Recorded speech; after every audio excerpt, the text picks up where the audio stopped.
This is the United States of America, one of the most powerful empires in our entire human history. If we look at the powerful empires of human history, no one was as far away from the rest of the world as America. And despite this distance, no empire had control over the world like America.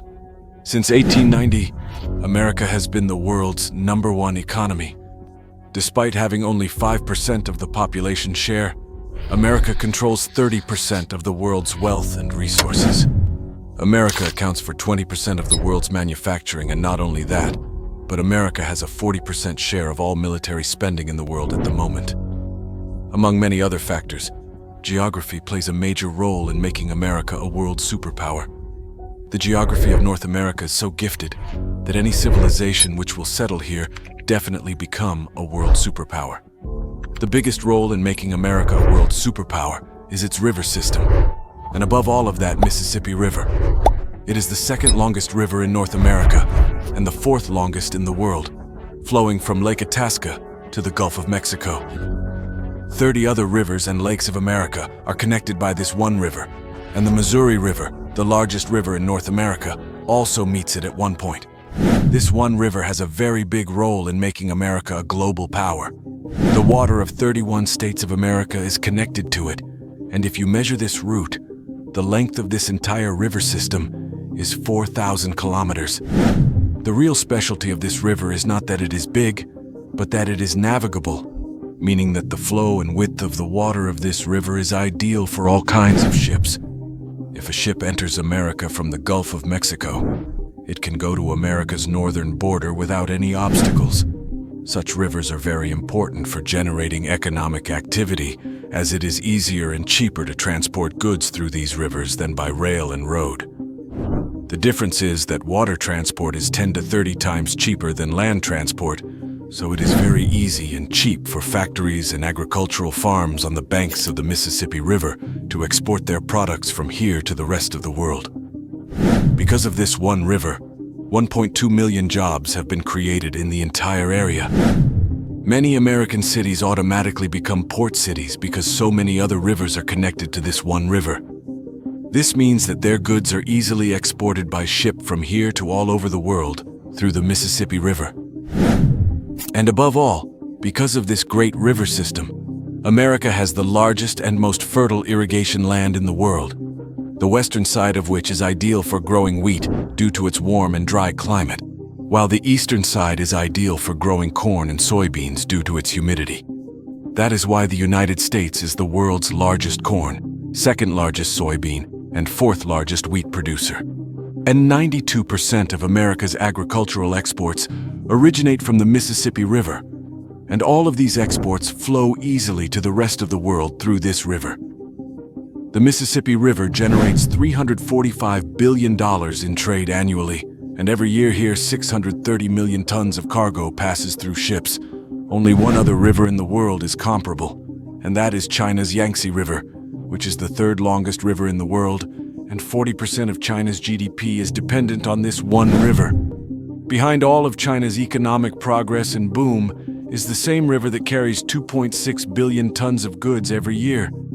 You must have guessed how big a role these rivers play in the economic progress of any country, because the world's first and second largest economy is heavily dependent on its rivers. Another thing that is very important for the economic progress of any country is the coastline. The United States has the 8th largest coastline in the world, with a length of 20,000 kilometers. This coastline is 5 times larger than the entire African continent.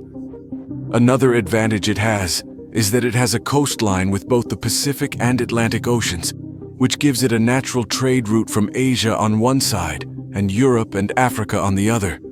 The country does not have to pay any fees or taxes, and this is where America's geographic advantage comes in, which makes it unique from all other superpowers in history. In fact, if we zoom out, America is far away from the rest of the world and has oceans on both sides. On the eastern side, it is the Atlantic Ocean of 5,000 kilometers, and if we look from the western side, it is the Pacific Ocean of about 10,000 kilometers. Being so remote from the rest of the world, meant that a direct attack on the US was all but impossible for any country. A small example of how difficult it is to attack across the sea is that after conquering Central Europe in the 1940s, Germany canceled plans to attack the UK. It was very difficult for the German army to cross this 33-kilometer sea, and America is thousands of kilometers away from the rest of the world. And that's why no country has been able to make a direct attack on America yet. Only in World War II did Japan reach the US fleet in the North Pacific Ocean when it attacked Pearl Harbor. So for the last 200 years, America has been safe from any foreign invasion, and now many countries like North Korea and Russia have developed missiles and weapon systems that can target America. Similarly, China is now making inroads into South America, and this has given American think tanks a good deal of trouble. Now that America's weakness is being mentioned, it is very important to mention one of the weaknesses of the Mississippi River, and that is Cuba. Actually, all the ships that come through the Mississippi River come here in the Gulf of Mexico and then go to the Atlantic Ocean. Cuba is on the way of this route, which if blocked at this point, the American economy could have a big dent. But Cuba itself is not powerful enough to take such a step, but another world power can certainly do so using Cuba. And it was about to happen in the 1960s when the Soviet Union began deploying nuclear missiles and troops to Cuba. And as a result, the US intervened heavily in Cuba to destabilize its government and finally impose sanctions that are still in place 60 years later. Because the US believes that a developed Cuba could threaten it, or another world power could use it to block American trade routes, which would result in disastrous for the US economy. This geography is one of the unique advantages that the United States has received from nature. The United States is also the largest producer of oil and natural gas in the world. Imagine the two largest energy sources that keep our planet running. America has absolute control over both of them. Its own country has enough reserves of these two resources that it does not have to be dependent on any outside country for its energy requirements. Even if the OPEC countries join together to boycott America, it will not matter. 90% of its gas and oil needs are met either from its own gas or from gas and oil imported from Canada. And then America produces so much wheat, corn, and soybeans that it has never had a food shortage in the last 100 years. In addition, America has the world's 5th largest gold and 4th largest iron ore reserves. No doubt, the planning and hard work of America's founding founders 200 years ago played a large part in getting America where it is today. For the last 100 years, it was neither threatened by anyone nor shorted by anything. That's why whatever civilization settles in this region, it will definitely become a global power. No doubt things are not good in America on a societal and cultural level, with violence, drugs, and racism on the rise as well as unemployment. But still, economically, it's a long way to go for America. Because his leadership, which has given it a head start, is not so easy to revert, and geographically the advantages it has are hardly available to any other country in the world.